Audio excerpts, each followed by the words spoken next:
ఏంది పరిస్థితి ఈరోజు మళ్ళీ సిబిఐ తెలంగాణ రాష్ట్రంలోకి ఎంట్రీ ఇస్తున్నది. మేము మీ నేతలు ఈరోజు ఏదో సిబిఐ ఎంక్వైరీకి ఆదేశించినట్లు చూస్తుంది.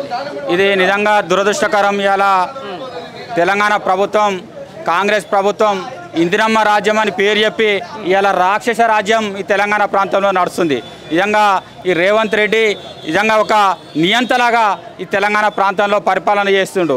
మరి గతంలో 2014 ముందు కరువు కాటకాలతోటి తల్లడిన ఈ నేలకు మరి కాళేశ్వరం జలాలను తీసుకొచ్చి పెద్ద ఎత్తున పంటలకు సాగునీరు అందించిన గొప్ప మహోన్నత వ్యక్తి కేసీఆర్ గారు. మరి అలా అదే కాళేశ్వరం ప్రాజెక్టులో భాగంగా అనేక 28 ప్యాకేజీలు ఉంటే ఒక్క మేడిగడ్డల 2 పిల్లర్లు గుంగిపోయినంత మాత్రాన ఒక 200 కోట్లు ఖర్చు పెట్టి చేయలేని అసమర్థ ప్రభుత్వం ఇవాళ కేసీఆర్ గారి మీద కేసులు పెట్టి జైలు పంపాలన్న కుట్రతోటి కుతంత్రాలతోటి మరి ఇవాళ సిబిఐకి ఈ కేసును అప్పగించడం జరిగింది.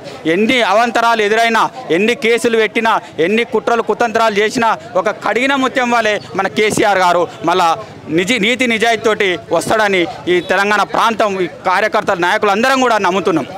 ఇదే విషయానికి సంబంధించి వైపు కాళేశ్వరం కొట్టుకుపోయింది, కూలిపోయిందని చెప్పేసి అంటున్నారు. అదే కాళేశ్వరం నుంచి ఈరోజు నీళ్ళు వదిలిపెట్టి లేకపోతే రైతుల అవసరాల కోసం తీస్తున్నారు. దీని ఎట్లా చూస్తారు? నిజంగా ఇది కాళేశ్వరం అంటే ఒక మేడిగడ్డ ఒకటే కాదు. మేడిగడ్డ, అన్నారం, సుందిల్లా 3 బ్యారేజీలు, 15 రిజర్వాయర్లు, మరి మన దాదాపు అనేక కాలువలు తవ్వి మరి పెద్ద ఎత్తున మరి కొండపోచమ్మ ద్వారా మరి మల్లన్న సాగర్ ద్వారా ఈ సాగునీటి అందించిన గొప్ప వ్యక్తి మన కేసీఆర్ గారు. మరి కేవలం ఒక మేడిగడ్డ ద్వారా 2 పిల్లర్లు గుంగినంత మాత్రాన మరి కక్షపూరితంగా మరి ఇలా కేసులు ఇరికేయడం జరిగింది.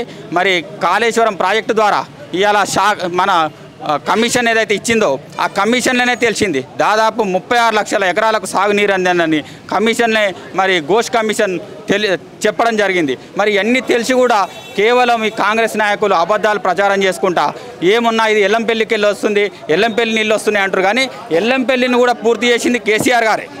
ఎల్లంపల్లి నుంచి మిడ్మానేరుకు వస్తాయి, మిడ్మానేరు నుంచి మరి రంగనాయక సాగర్కి వస్తుంది, రంగనాయక సాగర్ నుంచి మల్లన్న సాగర్కి వస్తాయి, మల్లన్న సాగర్ నుంచి గంధమల్లకు వస్తాయి.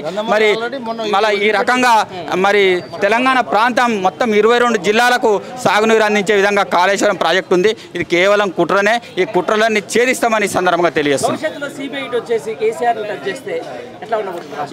ఈ కేసీఆర్ గారిని నిజంగా నీతి నిజాయితీకి మారుపేరు కేసీఆర్ గారు. కేసీఆర్ గారిని నిజంగా కావాలని కుట్రలతోటి మరి ఆనాడు రేవంత్ రెడ్డిని జైలు పంపిండు అన్న ఉద్దేశంతో మరి వాళ్ళు ఇట్లా కేసీఆర్ మీద అక్రమ కేసులు పెడితే ఖచ్చితంగా ఈ తెలంగాణ ప్రాంతం అంతా అగ్నిగుండం అవుతుంది. నిజంగా ప్రజలంతా తిరగబడతారు. ఖచ్చితంగా ఈ రేవంత్ రెడ్డిని ఆంధ్ర దాకా తరిమి కొట్టే రోజు దగ్గరనే ఉందని తెలియజేస్తున్నాం. అంతేనా?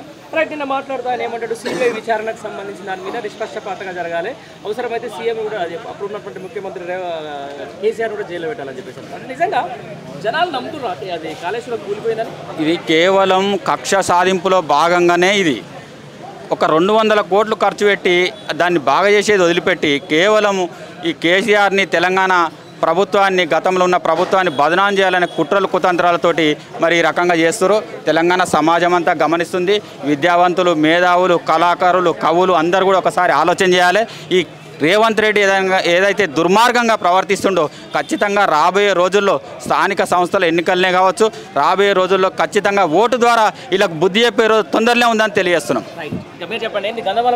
ఇప్పుడు కాళేశ్వరం నుండి వచ్చేటి ప్రతి ప్రతి ప్రతి ప్రతి ప్రతి నీరు ప్రాజెక్టులు రిజర్వాయర్లు ఏవైతే ఉన్నాయో ఆ రిజర్వాయర్లు అన్నీ కూడా వచ్చినటువంటి నీళ్లు కాళేశ్వరం నుంచి వచ్చే నీళ్ళే రిజర్వాయర్లో నింతున్నాయి.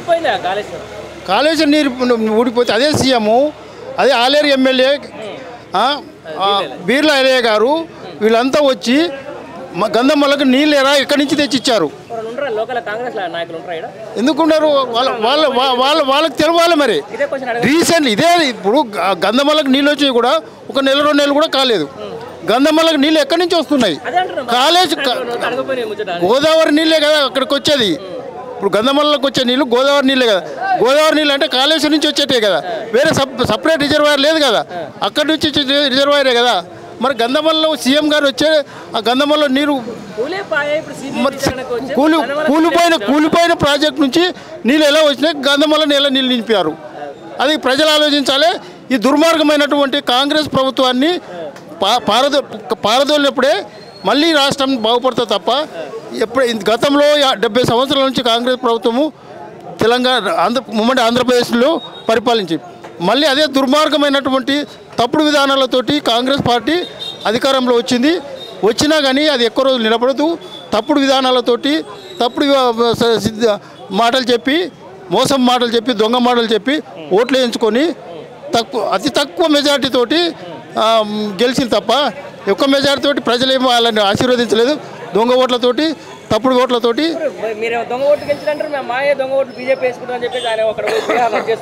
ఇప్పుడు నేను రీసెంట్లీ చెప్తున్నాను. ఇప్పుడు మాకు గ్రామ పంచాయతీ ఎలక్షన్లో ఇప్పుడు ఓటర్ లిస్ట్ వచ్చింది. దాంట్లో వాళ్ళకు అనుకూలమైనటువంటి ఓట్లను ఉంచుకొని వాళ్ళకి అనుకూలం లేని వాటిని తీసేసి ఇప్పుడు మాకు మేము రీసెంట్లీ గ్రామ పంచాయతీలో మేము లిస్టు తీసినాము. ఏమేమి పోయినాయో ఏమేమి ఉన్నాయో రీసెంట్లీ మన గ్రామ పంచాయతీ సెక్రటరీకి తర్వాత ఎండిఓ గారు కూడా చేస్తాం. ఎట్లా చేస్తాం లిస్ట్ వచ్చిన తర్వాత ఫైనల్ లిస్ట్ వచ్చిన తర్వాత దాన్ని ఖచ్చితంగా చేస్తాము. మేము కూడా చెప్తాము. ఇది బీజేపీ టీడీపీ వీళ్ళు వాళ్ళు అలయన్స్ ఏదో పెట్టుకున్నారు కదా, దొంగ అలయన్స్.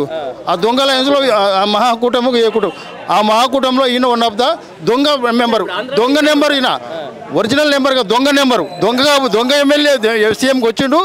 దొంగ నెంబర్గా జాయిన్ అయ్యి అటు ఇటు నడిపిస్తుండు తప్ప ఒరిజినల్ కాంగ్రెస్ కాదు. రేవంత్ రెడ్డి ఒరిజినల్ కాంగ్రెస్ కాదు. పార్టీ జెండా కావచ్చు వాళ్ళది, 3 రంగుల జెండా కాంగ్రెస్ పార్టీ కావచ్చు. రేవంత్ రెడ్డి మాత్రం కాంగ్రెస్ పార్టీ 3 రంగుల జెండా మనిషి కాదు. 100కు 100% మోసకారి. దయచేసి నిజమైన కాంగ్రెస్ కార్యకర్తలు గ్రహించాలి.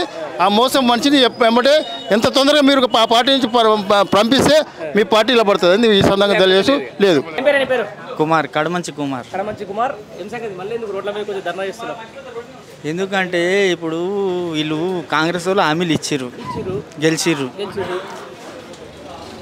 మన కేసీఆర్ కూడా మొన్ననే అన్నాడు 2000కి 4000 ఇస్తాను, తులం బంగారం ఇస్తాను, రైతు బంధు 15,000 ఇస్తాను, చాలా హామీలు ఇచ్చిండు.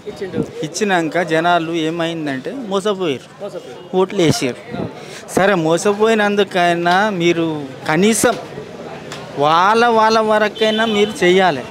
మీరు చేయకున్నా సరే, మీరు హామీలు ఇచ్చింది చేయకున్నా సరే వాళ్ళ వరకనే చేయాలి. ఇప్పుడు ఉన్నాయి అన్నీ ఏం చేస్తుర్రు, ఉన్నాయే పీకేస్తుర్రు అన్నీ, ఏది కూడా ఉంచలేరు. కేసీఆర్ని అరెస్ట్ చేస్తే తెలంగాణ మొత్తం ప్రతి ఒక్క ఇంటి చిన్న పిల్లలు కూడా బయటికి వచ్చి కాంగ్రెస్ వాళ్ళని నడవకుండా చేస్తారు పక్కా. ఎట్లా అంటే వాళ్ళు చేసింది ఏం లేదు, ఇదే చేస్తారు కదా, ధర్నాలే చేస్తారు. మామూలు అసెంబ్లీ ఏది ఉన్నా కూడా అసెంబ్లీలో చెప్తుర్రు, బయట ఏడైనా చెప్తుర్రా, ఏడైనా రోడ్ల మీద తిరిగి చెప్తుర్రా, ఊరు తిరిగి చెప్తుర్రా, చెప్తలేరు. గంట వరకే వాళ్ళది ఉంది. ఇంకా ఏమన్నా ఉంటే కేసీఆర్కు ఏముండొద్దు, కేసీఆర్ ఆనవాళ్ళు ఉండొద్దు. పేగులు తీసుకొని మెడల్ వేసి ఏంది వాళ్ళ నుంచెలు అవుతుందా? వాళ్ళు 100 జన్మలు ఎత్తాలి, వాళ్ళ పోయిన ఇందిరమ్మ గుండుగా తీసుకొని రావాలి పక్క 100%. నేను చెప్పేది ఏంటంటే తెలంగాణ ప్రజలకు ఒకటే చెప్తున్నా, ఇప్పుడు వేసిరు ఓట్లు మీకు కూడా అర్థమైంది. సరే మా కేసీఆర్ కూడా అదే అంటుండు, మీరు ఓట్లు వేసిర్రు తప్పు చేసిర్రు అది మీకు కూడా తెలుసు. సరే ఇప్పటికైనా అయ్యేది ఏం లేదు, ఒక 2 ఏళ్ళు ఓపిక పట్టుర్రి, మళ్ళీ మన ప్రభుత్వం వస్తుంది, అన్నీ మనం చేసుకుందాం.